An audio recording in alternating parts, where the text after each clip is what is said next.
I became a barber out of necessity.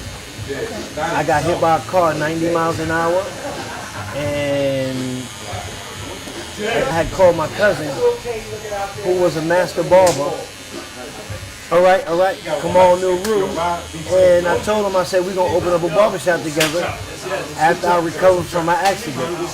Once we opened up the shop, he told me that it would be better for me to learn how to cut hair so that I understand the inner workings of what it is I'm a part of. It's all relative, you know what I mean? You don't have to be a barber to be good.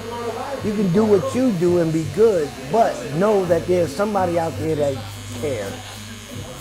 So I feel as a barber, I care. I feel like it's important to have like a barbershop in a black community because it's one of those things where it's like, it's a hub for black people to just get together, or just black men in general to get together and actually have like conversations that sometimes they don't even have on a regular basis.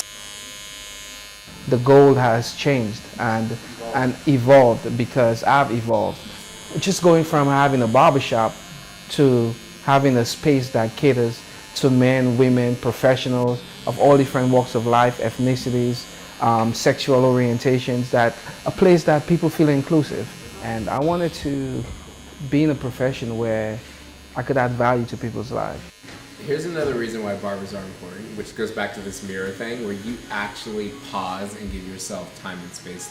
You're forced to look at yourself. Mm-hmm. You are staring at yourself in a mirror.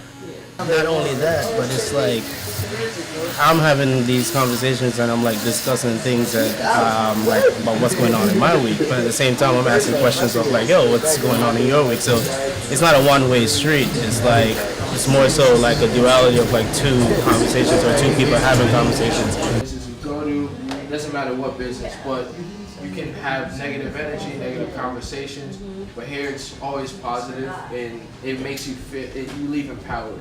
You know, so that's why it's important. So if people in the community can come, people from all around can come and get a great cut and end up leaving good, feeling good, and also looking good, then that's, you know, then we win.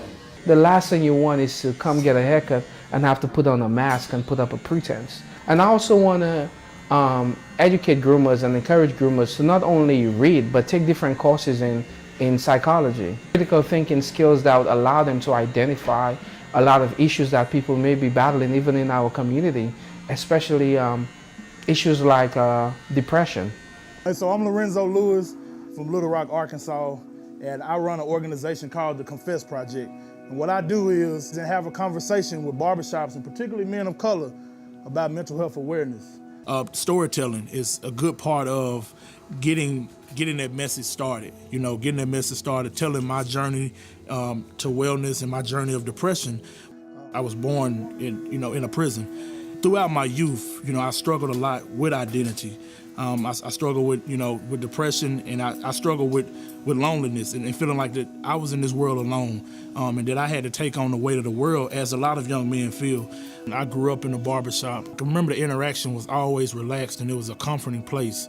And remembering those times and thinking about when I started doing my advocacy work in mental health, how that could impact people to use this space and be able to deliver a positive message.